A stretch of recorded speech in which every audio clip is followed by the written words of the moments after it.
I've eaten a lot of raccoon. Yes. The answer is yes. And I've eaten it hunting. I've actually had it served by my mom at the table away from hunting. And I have eaten raccoon. And it's not uncommon at all. I'll tell you something that this is one of my favorites, the squirrel.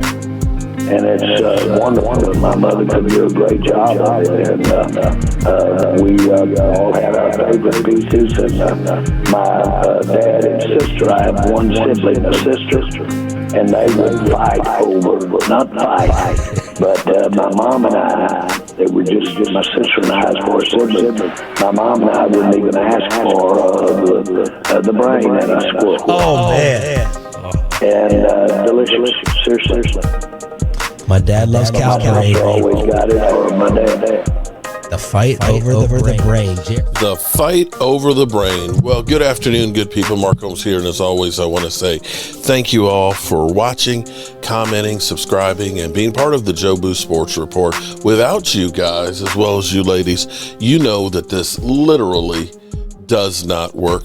It is hump day, and I hope you all are all getting over the hump. We're here at Joe Boo's Man Cave.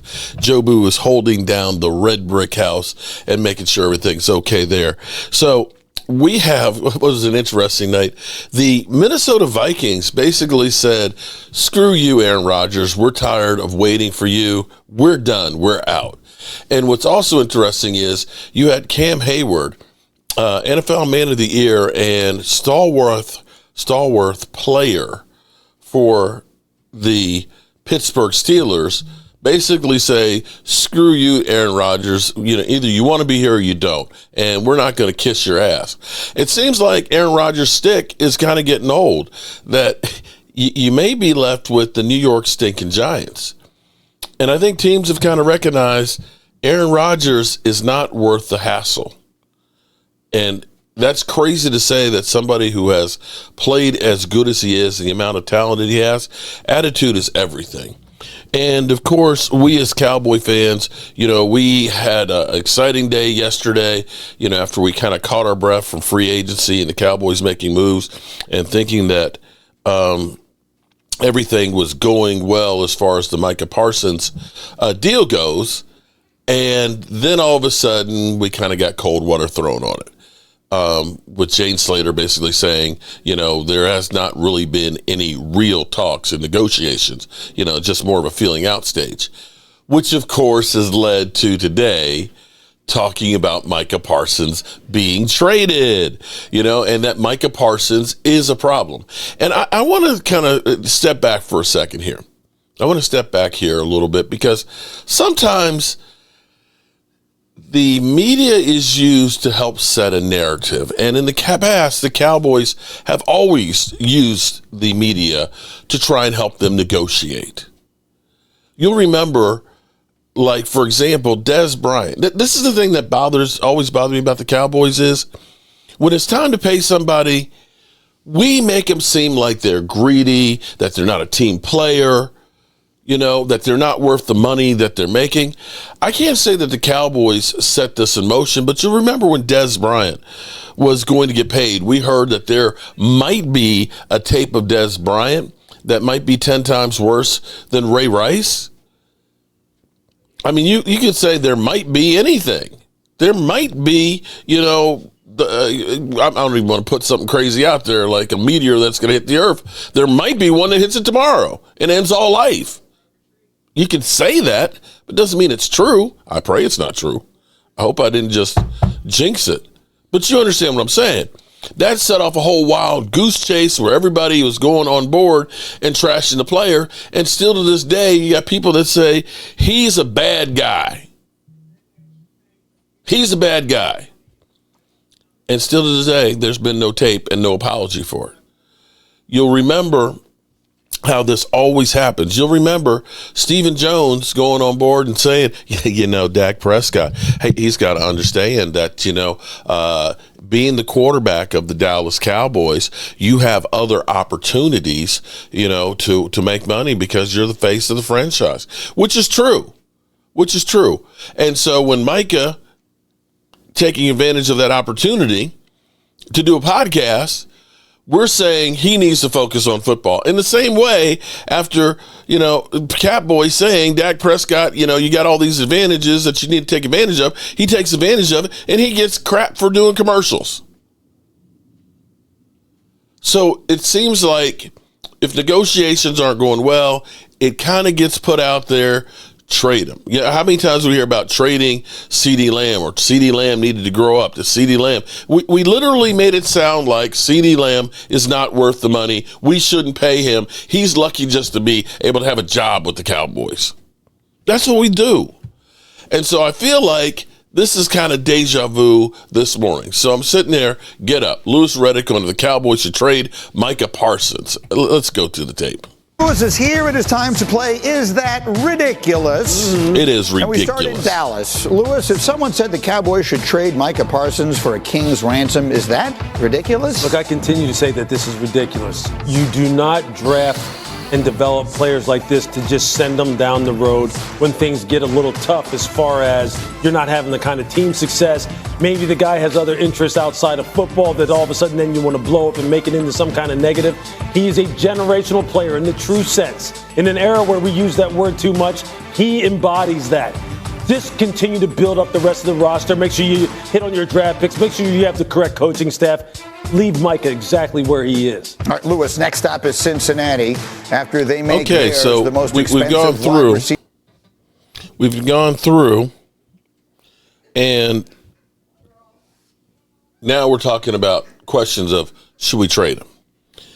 And then I started listening to this. I haven't listened to it solely, but this is how it goes. We got 105.3 The Fan. We got Calvin Watkins talking about Micah Parsons being a problem. Micah Parsons being a problem. So, I don't have a camera over. I'm not over there. Let's listen to it. It was a column and article that stirred things up, and it came from the Dallas Morning News, written by our good buddy Calvin Watkins. Yes, the great Calvin Watkins from the Dallas Morning News, part of, honestly, before the Luka Doncic trade, the biggest trade in the history of Dallas sports, when he and John Machota were traded for each other at the Athletic and the Dallas Morning News. And our cigar buddy from the Combine. Did you go the light, a medium, or a harsher cigar there, Calvin? I go for strong. I need strong. I got a lot of stuff going on in my life. I need something to calm me down. Hey, it'll give you a nice little high on there. It'll give you a nice little high. So we had Calvin hanging out for us in Indianapolis. Do the Cowboys have a Micah Parsons problem? Take us inside the article, Calvin. I think the purpose of the article was to raise this question because there are some issues with Parsons. And I think they do have a problem with Micah Parsons that they have to kind of fix, and they're fixable. The biggest problem is it seems as if there are people in the organization and it's in the locker room that might have a problem with Micah doing an in-season podcast. Last year, Malik Hooker mentioned it. And then this year, before DeMarcus Lawrence left for Seattle, well, after he left for Seattle, he said, hey, spend less time on Twitter and spend more time on trying to win. I thought it was a little unfair to say that to Micah because DeMarcus Lawrence was also part of the 30-year Super Bowl drought. So there's some issues with Micah's in-season activities that have to be addressed. And when you have two players saying it, I think there's more players that care about it. Yeah. You know what I'm saying? Yeah. And then the other part is the voluntary workouts. Like they get 90% attendance, 90% plus. And Micah Parsons is not among that 90%. Now, yes, it is voluntary. And who wants to work when it's voluntary? However, if you want to say you're a leader of this team, then you take your behind to the star and you work out. Dak Prescott was in the contract talks, and he showed up. CeeDee Lamb showed up. Not last year, obviously, because he held out, but before that, he showed up. And I'm sure he'll show up in a couple of weeks. So Zach Martin showed up, unless there's a contract issue. So you want to be a leader, you have to show up to these things. And I think Micah is open to doing that, but the team is going to address it with him in contract talk. Now, there's something they can't put in writing because that's against the CBA. However, I think it's going to be suggested, hey, man, get your behind in here when we open up the doors officially. Calvin, you've been doing this for a long time. You've covered a lot of players and teams. How big of an issue do you think the podcast thing is, and why would it be one? Is it ridiculous. A distraction? Do you think Micah is taken away from his actual football by doing this? Is how big of a deal is it? I would say it's not a big deal because you can do whatever you want on your off day, right? Thank you. You know, you can go drinking all day on Tuesdays, which is the player's off day, and then as long as you come in on time on Wednesday morning and you're prepared to play, what's the big deal? However, there's this, as I think all of us know, sometimes perception is reality. The optics doesn't look good. So sometimes you got to say, you know what? I'm not going to do this because there's a perception that it could be a problem. And some of my teammates think this is a problem, so I'm not going to do it. Paul George, who plays for the Sixers, he did an in-season podcast, and he said, you know what? I'm not going to do it anymore because now people are talking about this instead of the main thing. That's basketball. So he stopped doing it. And everyone's different. The old school in me says, don't do it. Yeah. Get ready to play football every week. On Tuesdays, go bowling. Tuesdays, take your girl out. You know, do something, but stop talking about the NFL on Tuesdays. So everyone's got their own way of doing things. Calvin Watkins, Dallas Morning News here on The Fan. So is it the time he is spending on the podcast or the fact that he's talking about other teams, other players, and this team? Because, like, to me, if you're spending 2 hours on the podcast or you're going bowling for 2 hours, there's no difference in that. The only difference is that one is public and then the other one you can kind of hide away from. I think it's a little bit of both. But mainly you're doing a podcast and you're talking about other teams. If you guys remember, he would come on Skip Bayless's show when it was on FS1, and then Skip criticized Dak. Yeah. And then there was a big hype about, oh my goodness, here comes Micah, and then Micah canceled. Yeah. Right? Because he knew, hey, I'm getting paid by Fox, and now I'm going to get into it with Skip defending Dak. And that would become a bigger story, right? So he didn't do it. So that's an example of why you don't do these things, because things happen. You know, your quarterback throws 4 interceptions, and you got this podcast. People want to know what you think about it. You know, it's one thing after a game because that's part of the job. It's another thing to say, I'm going to continue to talk about this thing on Tuesday. So I think it's a little bit of both, as I said. And the Cowboys really can't control it in a sense, but maybe they can. Calvin, how would you describe Micah Parsons' personality and leadership in the locker room and the Cowboys' satisfaction level with it, if you had to guess? Mike is a good guy. He's a good dude. He's a young guy. You know, he's got money, you know, and, you know, when you get money for the first time, you want to, you know, spend a little bit. It's okay. It's natural. Yeah. But he leads in a different way. At some point, just let it be. Right? He would say, hey, we're going to be in Oxnard, California for 24 days, so I'll bond my guys then, and that's where I'll show my leadership. Others will say leadership starts when the captain's workouts start in the spring. And Zach Martin, who recently retired, mentioned that.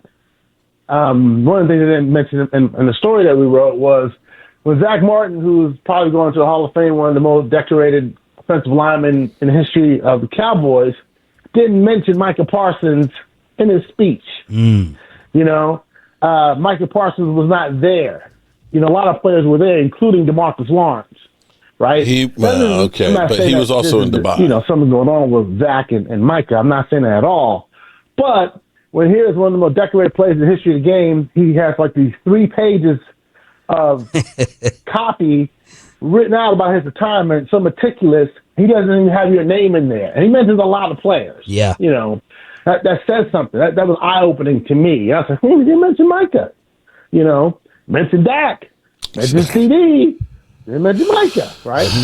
So they were playing on the offense, the same side. See, here we go. Can be worked out.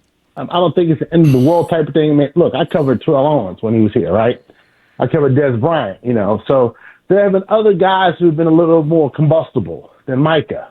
You know, Jay Ratliff, all these guys. They're good guys. They're just a little combustible. So but it can be worked out, I believe. Calvin Watkins from the Dallas Morning News joined us here on 105 through the Fan. You said it can be worked out, you believe. Do you think this is something that rises to a level as an issue that it's going to be something the Cowboys talk about with him in his contract negotiations, that they'll address some of this? Hey, are you fully locked in, or do you have the best relationship with your teammates all the time? Do you think that's something that they'll broach with him? I think so, yeah. From what I was told at the combine, I'm done with this. I'm done with this. So let me see if I get this straight.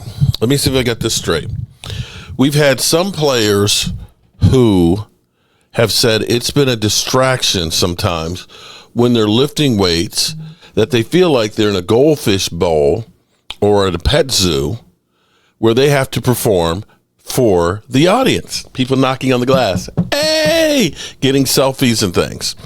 The Cowboys didn't look at that as a distraction. In fact, they look at it, Jerry literally said, well, we'll get more tours because they're talking about it. This is ridiculous.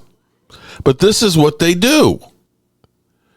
This is the court of public opinion trashing him and trying to make him say, you know what? If it weren't for Micah doing his podcast, maybe he would have had 70 sacks instead of the 52 and a half that he's had in 4 years. Maybe he wouldn't be, I think, 6 on the Cowboys all-time sack list if he wasn't doing a podcast on Tuesday.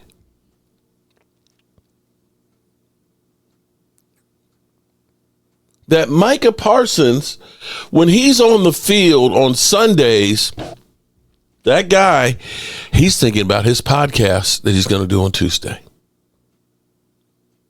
He's not being a team player because he's doing a podcast. He's not the only one. We're just mad at him because he does it well and people are actually talking about it. Cam Jordan has been doing one for years. Cam Jordan, Off the Edge with Cam Jordan.